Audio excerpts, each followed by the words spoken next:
स्त्री आणि पुरुष ही संसाराच्या रथाची दोन चाकं आहेत. पुरुषाच्या खांद्याला खांदा लावून कधी मैत्रीण तर कधी कुटुंबाचा मुख्य आधार बनून अहोरात्र कष्ट करणाऱ्या पत्नीप्रती आदरभाव व्यक्त करण्यासाठी कुडाळमध्ये एक अनोखा आणि कौतुकास्पद सोहळा पार पडला.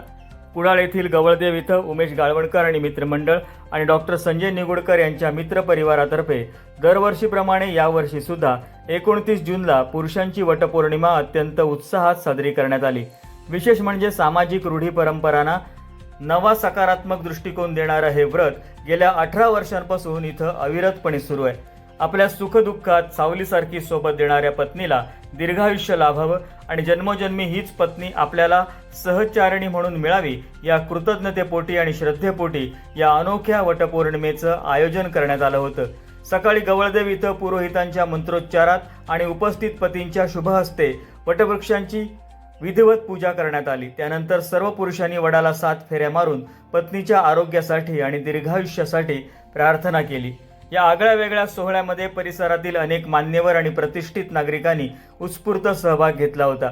यामध्ये बॅरिस्टर नाथपै शिक्षण संस्थेचे चेअरमन उमेश गाळवणकर, बॅरिस्टर नाथपै महिला महाविद्यालय आणि रात्र महाविद्यालयाचे प्राचार्य अरुण मरगज, बीएड कॉलेजचे प्राचार्य परेश धावडे, प्राध्यापक नितीन बंबर्डेकर, ज्येष्ठ दशावतारी कलाकार राजू कलिंगड, उमेश दाभोलकर, डॉक्टर प्रणव आणि चैताली प्रभू, प्रसाद कानडे, महादेव परब, ओंकार कदम, संतोष पडते, सुनील गोसावी, ज्ञानेश्वर तेली यांच्यासह परिसरातील ज्येष्ठ नागरिक मोठ्या संख्येनं उपस्थित होते.